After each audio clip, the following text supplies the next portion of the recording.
Nu är vi i Follkärna på deras gammelgård. Och bredvid mig så har jag Anna. Och så har jag Ingrid och Marianne. Och Marianne, hon är så fint klädd i sin Follkärnadräkt.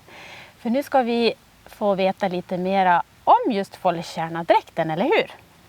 Ja. Ja, men jag tänkte att jag ska börja med någonting som du, Anna, hade med dig. Ja.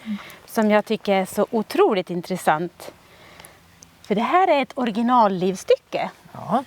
från sent 1700-tal. Ja, det är det. Var kommer det här ifrån? Ja, det har jag hittat på gården där jag bor nu som heter Hyttbäcken. Och där har vi gamla hus med mycket gamla saker i. Och där hittade jag det någon gång. Jag kommer inte ihåg när. Men jag var väldigt glad när jag hittade det. Ja. För jag tyckte det var fantastiskt. Det är ju i kalvskinn, tror jag. Ja. I alla fall att det är. Och så är det sytt med såna här fina kanaler. Och när vi kikade på det här så såg vi att det var både kanaler med trä. Framförallt i de här som är böjda så här. Har man trätt i någon sorts trä. Ja, Stickor eller rot kanske. det har vi ju inte analyserat. Nej. Och så längst fram här så är det en järnten. Där det ska vara lite stadigare. Ja, Så. just det. Och den här typen av livstycken, de ser vi lite runt om i södra Dalarna. De här skinnlivstyckena. Det finns ju inte så många bevarade. Nej, det brukar vara så. Ja, men det är ju ett fantastiskt livstycke. Och här ser vi ju då hur man kan ha gått klädd Ja, under sent 1700-tal. precis. Så det här har ju egentligen inte så mycket att göra med den Follkärnadräkt som skapades sen, eller hur? Nej. Det är den vi ska prata mer om. Men jag ville att vi skulle ändå visa upp det här fina livstycket som du har i din ägo. Men Follkärnadräkten nu då, Ingrid, när skapas den? Ja, det var mellan 1901 och 1905. Ja, 1906 var det till och med. Ja. då var det förmodligen någon kommitté då som satte sig ner och hur gick det till? Vet du någonting om det, Anna?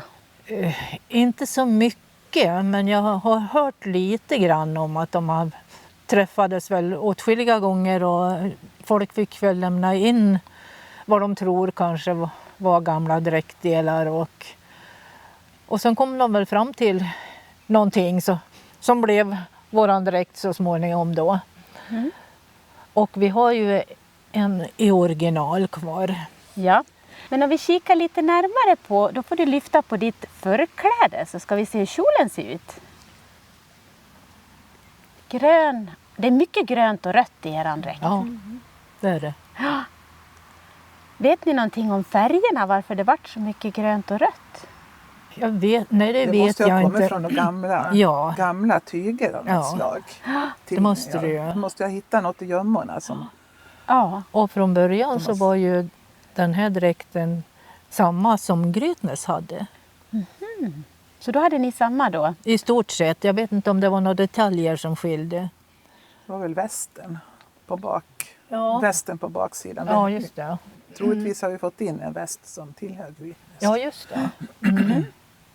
Och det är ju inte några vävda tyger här utan det är kläder, stämmer det i kjol och livstycke? Ja, det stämmer. Vad är det som är vävt i dräkten då? Det är ju förklätt och våran krage som vi kallar det för.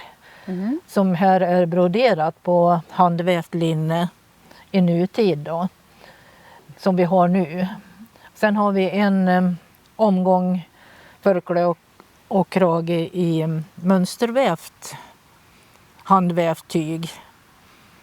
Är det någon skillnad på dem när man har dem eller är det samma? Man kan antingen välja det broderade eller det vävda. Det är ingen skillnad på någon söndag i kyrkan eller så? Nej, inte vi så har att vi inte har något så. bestämt Nej. heller. Nej. Inget bestämt. Nej. Sen berättar du för mig, Ingrid, att det finns ett blommigt förkläde. Ja, det gör det. Det har ju de tagit fram, det här blommiga förklädet Ja. som vi har nu då. Men jag sa just det, är det någon som använder ett sånt överhuvudtaget? Jag har tygligor hemma, jag har fortfarande inte sytt det. Nej. Det var väl egentligen jag som tog fram som prov liksom, att vi skulle kunna använda det. Ja, Och det är sånt där kattunförkläde det. just det. Och det köpte jag uppe på Södergläntan tror jag. Ja. Men det går väl säkert inte att få tag i samma tyg nu. Nej, tyger kommer och går. Ja. Det är ju så. Men ni har den här speciella kragen som ni har. Som är som en liten mantel, eller hur? Är den ju. Den är ju lite speciell. Ja, men sen kan man ju ha sidensjal också om man vill. Kan man... ni har ju en bindmössa. Är den alltid grönbottnad eller? Nej. Nej. Röd. Röd kan man också ha. Får ha vilken färg man vill egentligen. Ja. Jag hittade en blå i en av våra jammar också nu. Ja, det finns ju alla färger. Om vi tittar på den här inventeringen vi gjorde.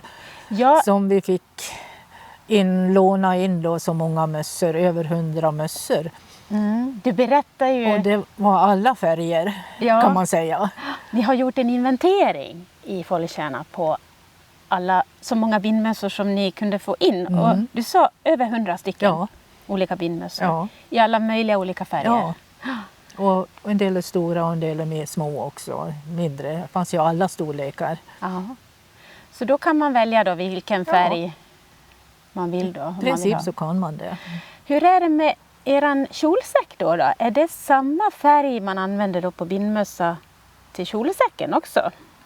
Nej, det är mera västen och kjolens tyger. Så då plockar man upp det här gröna och röda då i eran dräkt då. Är det någon speciell brosch eller ni har då den här kragen som är med knapp här då? Så ni har ingen speciell brosch för Follekärna då? Utan det är ju samma mönster på den som manschettknapparna som vi har också i silver då. Eller mässing. Ja. Sen finns det ju här också, eller hur? Ja. Och den togs fram samtidigt. Ja. Nu har vi ju en liten pojke, men det är samma, eller hur? Ja. Lägger det där i Fattas kan en hålla i mössa och lite sådär, men det har vi ingen. Och hur ser mössan ut då? Det är som en liten En kilmössa? En liten rund sak här för mig. På pojk. Jag har ingen koll på det. Men jag har sett någon pojke som har haft det. Ja. Det kan nog vara en sån små pojkar. en sån där kilmössa. Ja. Ja. Men det är ju knäbyxor då. Och här har vi ju fina broderier längst ner, sånt där som kallas för laskning då. Också. Och sen är det samma röda färg på västen Ja. som på livstycket. Och så är det en liten sån här halskläder, eller vad säger jag då? Rosett eller Band. Kanske, jag vet inte vad vi kallar det för. de kallar det för band när de vill ha det, när de knyter det. Vävt band helt enkelt. Ett vävt band. Ja, Och de är ju handvävda också. just det. Mm. Men du, hur ofta ser man Follekärna-dräkten då användas då? Tycker jag är till och från, ja, det är.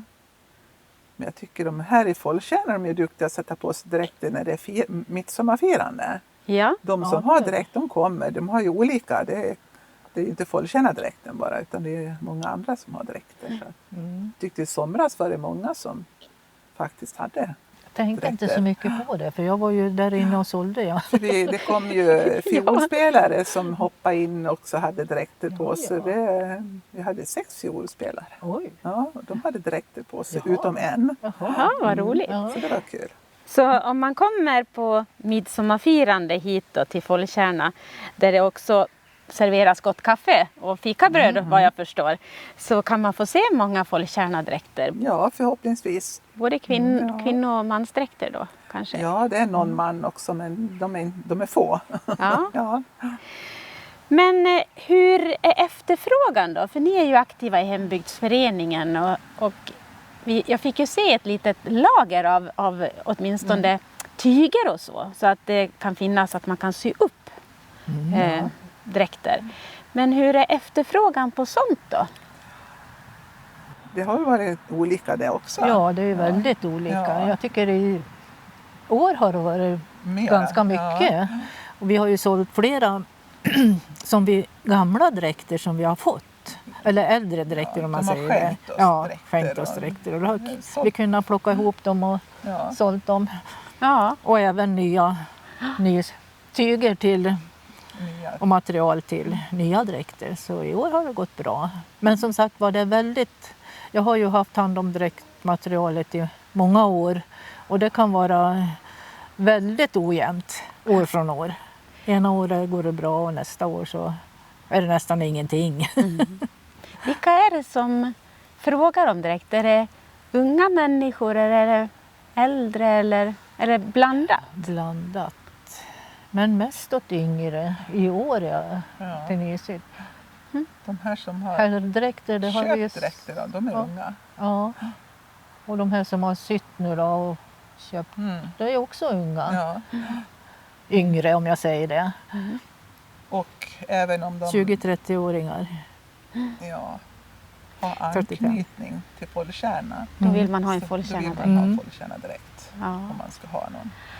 Är det svårt att få någon att sy dräkter idag eller blir det mest då att de köper material och så får man sy hemma eller ta kontakt med någon skräddare då? det är så. Ja. Så att då, Ja, vi har ingen sömmerska alls nu som kan, vi nej. har som kan sy. Utan då köper man Visst, material och ja. så ordnar man det på egen hand då. Mm. Ja, men det var väldigt kul att få komma hit till Follkärna och höra lite mera om eran dräkt då. Och du är så fin i den. Ja. Och jag förstår att du använder den ganska ofta i alla fall. Stort tack till er alla tre Mm, att tack. vi fick komma. Tack.